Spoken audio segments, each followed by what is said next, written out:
Makes it a bit easier. I'll say Mohamed Asif. Okay, that's not. That guy with the new ball. Oh.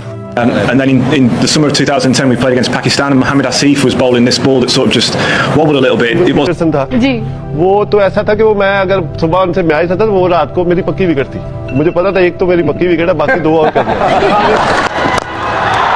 He's taken it. Bowled it in off the inside edge. That's chipped in the air. Should be taken. It's off the leading edge. युवराज को शोएब मलिक वो दुनिया का number 1 बल्लेबाज था, लेकिन मानता था कि अगर गेंद मोहम्मद आसिफ के हाथ में है तो बल्लेबाज के पास कोई जवाब नहीं। केविन पीटरसन जैसे महान खिलाड़ी भी कहते थे मोहम्मद आसिफ एक ऐसा गेंदबाज जिसके सामने दुनिया के बेहतरीन बल्लेबाज भी खेलने से घबराते थे। जी हाँ, सबकी जुबान पर एक ही नाम था, मोहम्मद आसिफ। क्यों?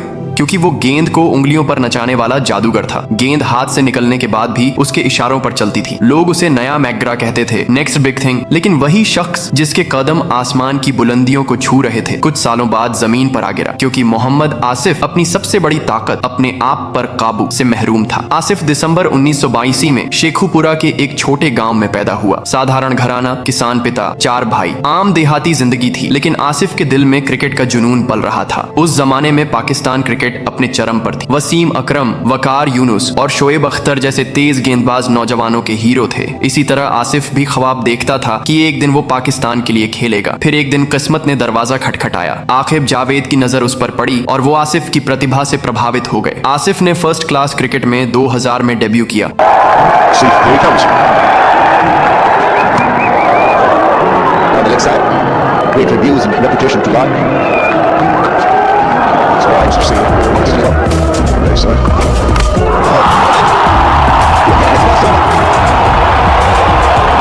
धीरे नेशनल लेवल तक पहुंच गया। 2005 में कायदे आजम ट्रॉफी में सिर्फ 35 रन देकर 7 विकेट लेकर उसने सबको हैरान कर दिया। उसी साल इंग्लैंड के खिलाफ पाकिस्तान एक ही ओर से खेलते हुए 10 विकेटें हासिल की और यही लम्हा था जब वो दुनिया की नजर में आया। फिर 2006 आया और वो यादगार कराची टेस्ट। पाकिस्तान की बैटिंग लाइन तबाह हो चुकी थी, लेकिन मोहम्मद आसिफ ने गेंद हाथ में ली और करिश्मा कर दिखाया। सहवाग को बोल्ड किया, लक्ष्मण को एक ऐसी गेंद पर आउट किया जिसे आज भी बॉल ऑफ द सेंचुरी कहा जाता है, और फिर सचिन तेंदुलकर को भी क्लीन बोल्ड कर दिया। पाकिस्तान वो मैच जीत गया और आसिफ रातों रात सुपरस्टार बन गया। उसी साल श्रीलंका के खिलाफ उसने 17 विकेटें हासिल की। इंग्लैंड के खिलाफ ओवल टेस्ट में केविन पीटरसन जैसे बल्लेबाज को पहली ही गेंद पर आउट किया।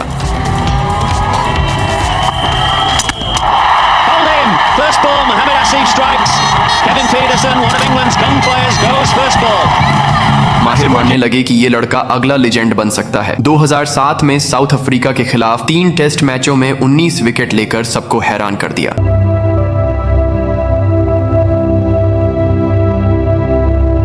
इमरान खान तक ने कहा मोहम्मद आसिफ दुनिया के अजीम गेंदबाज बनने की राह पर है। मोहम्मद आसिफ, मैंने कभी भी इतना अच्छा न्यू बॉल बॉलर नहीं देखा।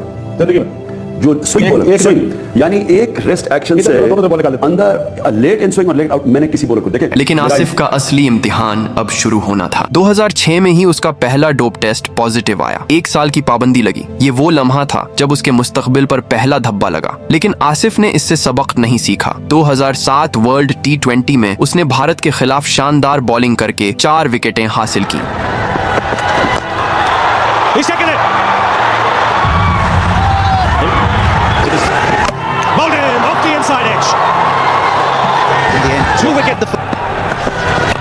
That's chipped in the air. Should be taken. It's off the leading edge. Got him. There you go. Mohammad Asif in the play. दुनिया एक बार फिर उसके जादू में मुब्तला हो गई। इसी कारगुजारी की बुनियाद पर दिल्ली डेयरडेविल्स ने उसे पहले IPL में खरीदा, लेकिन जल्द ही एक और डोप टेस्ट पॉजिटिव आ गया। ये दूसरी बड़ी गलती थी। आसिफ पर फिर पाबंदी लगी और उसकी साख दागदार हो गई। मैदान से बाहर आसिफ की जिंदगी भी विवादों से भरी रही। फिल्मी अदाकारा वीणा मलिक के साथ रिश्ते और फिर झगड़ों ने मीडिया को और ज्यादा मसाला दिया। एक तरफ दुनिया उसे अगला वसीम अकरम कह रही थी, दूसरी तरफ वो खबरों में स्कैंडल्स की वजह से छाया रहता। 2009 में वो वापस आया। न्यूजीलैंड के खिलाफ सिर्फ 3 टेस्ट मैचों में 19 विकेटें ली। फिर 2010 में ऑस्ट्रेलिया के खिलाफ सिडनी टेस्ट में 8 विकेटें हासिल की। ये वही ऑस्ट्रेलिया था जहां उसका डेब्यू नाकाम रहा था। अब वो दुनिया का दूसरा नंबर 1 गेंदबाज था, डेल स्टेन के बाद। अगर कामरान अकमल उस मैच में कैचेस ड्रॉप न करते तो पाकिस्तान 15 साल बाद ऑस्ट्रेलिया में टेस्ट जीत सकता था। Having said how well Akmal has done throughout the series, he's just given the England captain a life.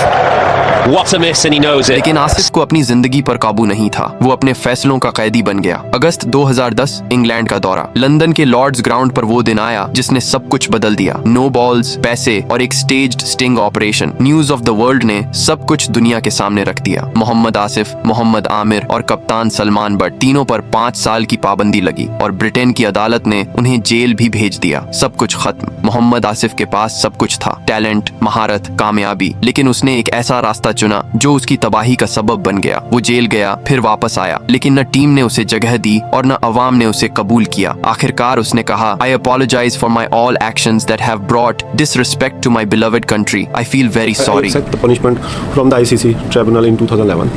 I apologize for my all actions that have brought disrespect to my beloved country. To the millions of fans in Pakistan and in the world, when I look back at the events of my career, I feel very sorry. I request to all the players who want to represent their countries that they must keep away from all sort of corruption. That they must keep. I'm ready to help any players who want to avoid such a things. I will cooperate with the ICC, its anti-corruption unit, and with the PCB in the fighting against corruption in the game. लेकिन तब तक बहुत देर हो चुकी थी। मोहम्मद आसिफ की कहानी Pakistan cricket की सबसे बड़ी त्रासदी की दास्तान है। ये कहानी हमें एक सबक देती है, टैलेंट अकेला कुछ नहीं, मेहनत जरूरी है, लेकिन सबसे अहम है अखलाकियात और किरदार। टैलेंट प्लस मेहनत प्लस अखलाक का सैक्स लेजेंड। मोहम्मद आसिफ लेजेंड बन सकता था, लेकिन उसने लालच का रास्ता चुना। इसीलिए ये कहानी आज भी एक सवाल छोड़ जाती है, क्यों आसिफ? आखिर क्यों?